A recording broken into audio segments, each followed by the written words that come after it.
নমস্কার বন্ধুরা, কেমন আছো সবাই? আশা করি সবাই অনেক অনেক ভালো আছো। সুনিতা দে ব্লগে সবাইকে স্বাগত। আজকেও একটা নতুন ব্লগ নিয়ে আসলাম। তো বন্ধুরা, ভালো লাগলে লাইক, কমেন্ট, শেয়ার, সাবস্ক্রাইব অবশ্যই করবে। দেখো, আজকে আমি সকাল সকাল উঠে গেছি, আর সকালে উঠে জামা কাপড় কাচা হয়ে গেছে, সকালের কাজে ঝাঁটটার সব কমপ্লিট হয়ে গেছে, আর সকালে স্নান পুজো সবই কমপ্লিট হয়ে গেছে। এখন আমি তাড়াতাড়ি রান্না বসিয়ে দিয়েছি। আজকে ভেবেছিলাম মিমি স্কুলে যাবে, তো যখন আমি রান্না বসিয়ে দিয়েছি তখন মিমি বলছে না, আজকে স্কুলে যাব না। তখন আমি ভাবলাম যে রান্না যখন বসিয়ে দিয়েছি তাড়াতাড়ি, তাহলে রান্নাটা করেই নিই। আর এখন বাজে 8:30 বাজে। তো চা খাওয়া হয়ে গেছে, কিন্তু এখনও টিফিন করা হয়নি। তো আগে রান্নাটা একটু কমপ্লিট করে নিই, তারপরে টিফিনটা করব। 10:30 দিক করে টিফিন করব। আর দেখছি বাইরে বেশ রোদ উঠেছিল, এখন দেখছি মেঘলা মেঘলা করছে। জানি না বৃষ্টি হয় নাকি, বৃষ্টি হলে তো বাস। মেঘ মেঘ করছে দেখছি। তো পটল ভাজা করছি, আর সবগুলো ভালো করে কেটে ধুয়ে সব করে দিচ্ছি। আর একদিকে দেখো, আমি ডাল বসিয়ে দিয়েছি, ডালটা সেদ্ধ হচ্ছে।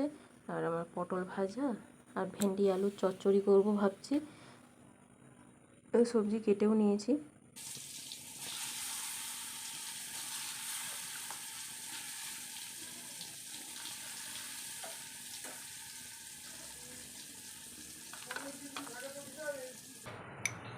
পটলটা ভাজা হয়ে গেছে, আর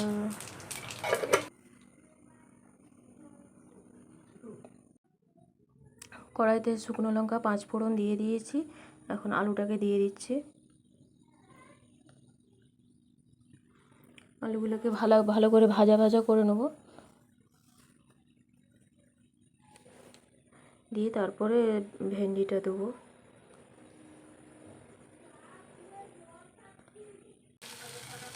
এখন ভেন্ডিগুলো দিয়ে দিচ্ছি, ভালো করে নাড়াচাড়া করে দিয়ে মশলাটা কষিয়ে নেবো। নাড়াচাড়া করে আগে তুলে নেবো, তারপরে মশলাটা কষিয়ে নেবো। আর এইদিকে ডালটা আমার সেদ্ধ হয়ে গেছে, ওটা তারপরে ছুঁকে নেবো। এই মশলাটা দিয়ে দিলাম, আদা, জিরা আর সরষা বেটে নিয়েছিলাম, ওটা ভালো করে কষিয়ে নেবো। এই নুন হলুদ দিয়ে দিয়েছি।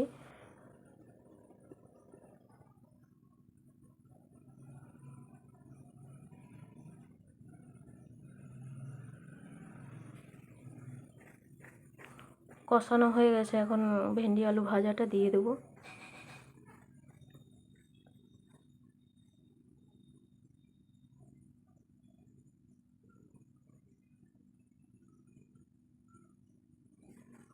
জল দিয়ে দিচ্ছি। আজকে বেশি কিছু করিনি, কম কমের মানে ওই ডাল, ভেন্ডি আলুর তরকারি আর কটা ভাজা করে নিচ্ছি, ব্যাস। ওই দিয়েই আজকে খাওয়া হবে, বেশি কিছু আজকে করছি না। আর এত গরম, এত গরম। মিমি আজকে স্কুলে যায়নি, ভালোই করেছে, প্রচণ্ড গরম। ওই এখন ডালটা ছুঁকে নিচ্ছি, কারণ ওদের মানে বৃষ্টি হচ্ছে, কিন্তু প্রচণ্ড গরম লাগছে, এত ভ্যাপসানি গরম। মানে আমি রান্না করছি তো পুরো ভিজেই গেল, আমার নাইটিটা ভিজেই গেলাম, আমাকে এখন ছাড়তে হবে। আর ও ভালোই হয়েছে। এখন স্কুলে ওর বাবাও বলছে কদিন ধরে যে এখন আর স্কুলে কটা দিন যেতে হবে না, যতক্ষণ না গরমটা খুব মানে কমছে। আর এদিকে আমি ব্যাংকে যাব বলে দেখো, ওই তো 11:15 বাজছে, তাতে বৃষ্টি শুরু হয়ে গেছে কীরকম। হ্যাঁ, এত বৃষ্টিতে যাওয়া মুশকিল। আর যে ব্যাংকে যাব সেই ব্যাংকে মানে রাস্তাটা অনেকটাই দূর, আর জঙ্গল পেরিয়ে যেতে হবে। আর দাঁড়ানোর জায়গা নেই, কোথাও যে দাঁড়াবো যদি আবার বৃষ্টি আসে, এটা থেমে গিয়ে যদি আবার বৃষ্টি আসে, কোথাও যে দাঁড়াবো কোনো জায়গা নেই।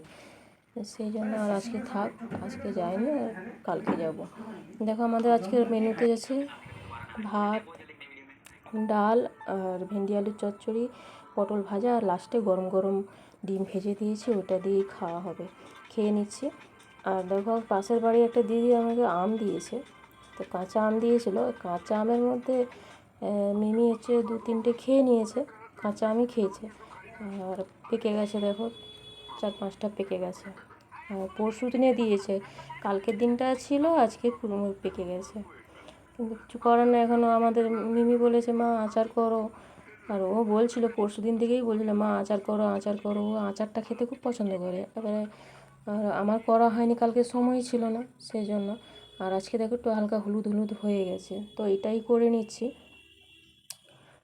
আর আমগুড় করি, তো এবারে আর আমগুড় করিনি, কাটতে অনেক সমস্যা। এটা তাও কুড়ে আচারটা করা যায়, আর সে আমগুড় যখন করি তখন ওটা কাটতে হয়।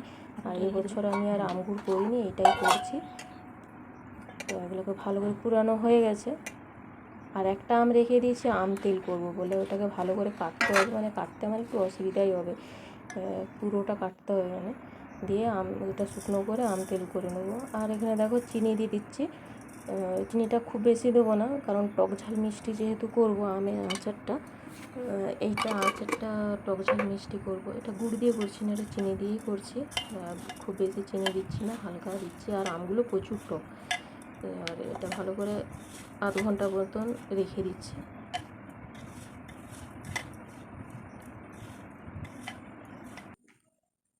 আর দেখো তাওয়াতে আমি নিয়ে নিয়েছি 5 ফোড়ন আর পান মৌরি আর শুকনো লঙ্কা, এটা নিয়ে ভেজে দেবো। অনেকে মানে গোলমরিচ আরে দেয়, আমি দিই না, কারণ ওর গোলমরিচটা বলে, আমার মেয়ে বলে ভালো লাগে না গোলমরিচ দিলে। শুকনো লঙ্কা দিয়েই ভালো করে গুঁড়িয়ে নিচ্ছি, মানে ভাজা করে নিয়ে ওটা গুঁড়িয়ে নেবো, গুঁড়ো করে নেবো।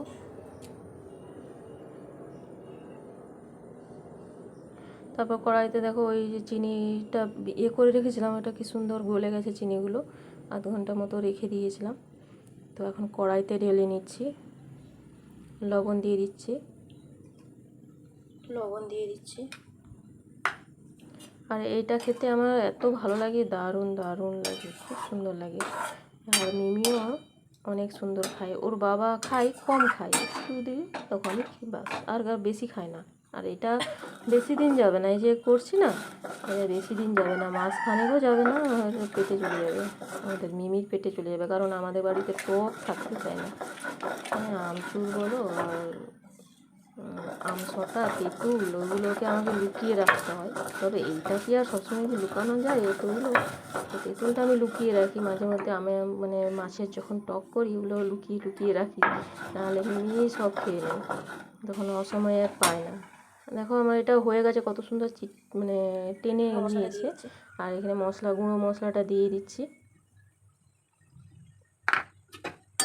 আর এর মধ্যে আমি কাশ্মীরি গুঁড়ো লঙ্কা একটু দিয়ে দিয়েছি, মশলার মধ্যেই দিয়ে দিয়েছি রঙটা হওয়ার জন্য। আস্তে আস্তে দেখো কত সুন্দর রঙটা হয়ে আসছে, আর জলটাও টেনে দিয়েছে।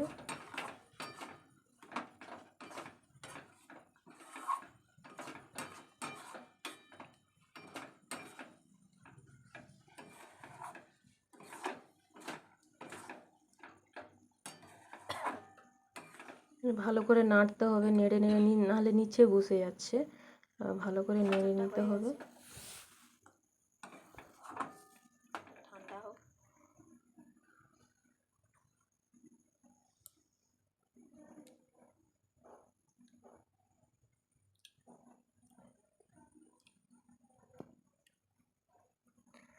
এটা হয়ে গেছে আচারটা, দেখো কত সুন্দর হয়েছে। ঠান্ডা হয়ে গেলে জারে রেখে দেব, দারুণ লাগে খেতে, দেখতেও যেমন ভালো লাগছে, দারুণ লাগে খেতে। আমি একটু ট্রাই করে দেখছি, আহা দারুণ দারুণ, টক ঝাল মিষ্টি। তো বন্ধুরা, ভালো লাগলে লাইক কমেন্ট করবে, আর এটাও তোমরা বাড়িতে বানিয়ে দেখো, দারুণ লাগে খেতে। তো বন্ধুরা, আজকের মতো এই পর্যন্তই, দেখা হবে পরের ভিডিওতে, টাটা।